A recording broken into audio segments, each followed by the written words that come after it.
روحانیت کا مقصد اس کے علاوہ اور کچھ نہیں ہے کہ انسان کی ٹریننگ کر دی جائے کہ انسان اپنی زندگی کو قرآن اور سنت کے مطابق ڈھال سکے۔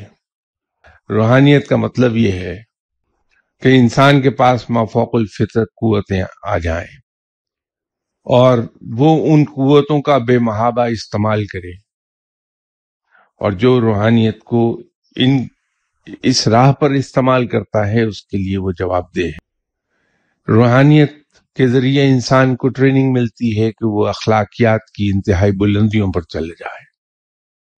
روحانیت کا مطلب یہ ہے کہ وہ بحیثیت انسان دوسروں کے لیے نفع بخش ہو جائے۔